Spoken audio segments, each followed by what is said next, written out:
নমস্কার বন্ধুরা, এএসএম কিচেনের আরো একটি নতুন ব্লগে আপনাদের সবাইকে স্বাগত জানাই। বর্ষার দিনে আজকে আমরা মালপোয়া পিঠা ভেজে দেখাবো, আপনারা দেখতে থাকুন।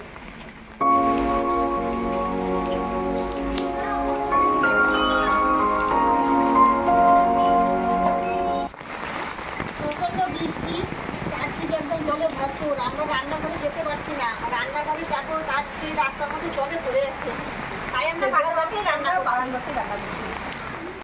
প্রথমে আমি মালপোয়া পিঠা ভাজার জন্য গোলা গুলবো, তার জন্য আমি সব কিছু দিয়ে ময়াম দিয়ে নিব।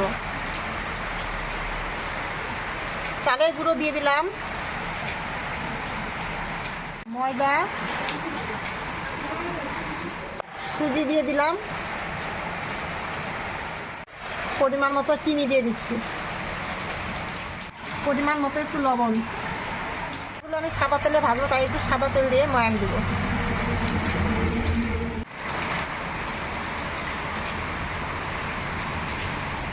এখন আমি ভালো করে ময়াম দেব। যত ময়াম দেওয়া ভালো হবে তত পিঠা মালপোয়াগুলো ফুলকো হয়ে ফুলবে।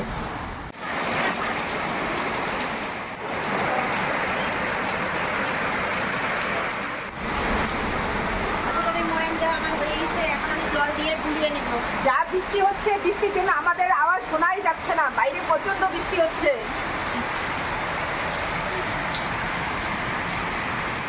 ময়াম দেওয়া হয়ে গেছে। এরকম যখন মুঠি করে দেখবেন যে মুঠি হচ্ছে, তখন ভাববেন ভালো করে ময়াম দেওয়া হয়ে গেছে।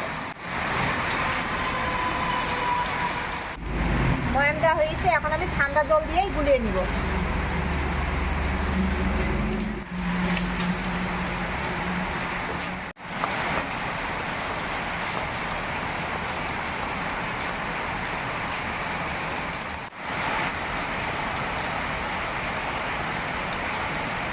আমার মাখানো হয়ে গেছে, এখন আমি 10 মিনিট ঢাকা দিয়ে রেখে দেব।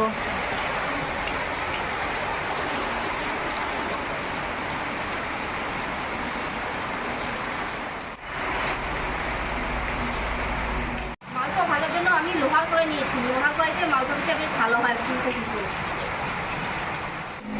কড়াই গরম হয়ে গেছে, আমি এখন কড়াইতে তেল দিয়ে দিচ্ছি।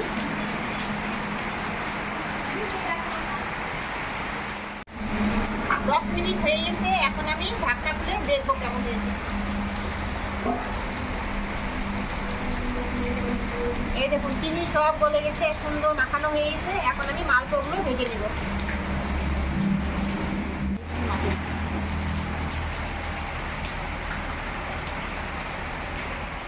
আমি মালপোয়া তৈরি করার জন্য তেলে গোলা ছেড়ে দিলাম।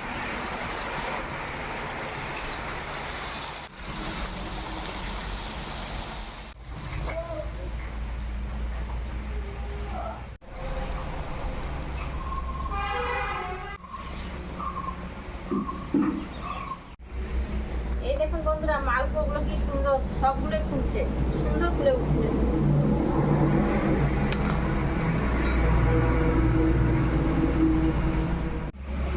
এখন আমাদের এক গামলা হয়েছে। আজকে আমরা মালপোয়া তৈরি করে দেখালাম, আপনারা এইভাবে তৈরি করে খেয়ে দেখবেন, ভালো লাগবে। ভালো থাকবেন, সুস্থ থাকবেন।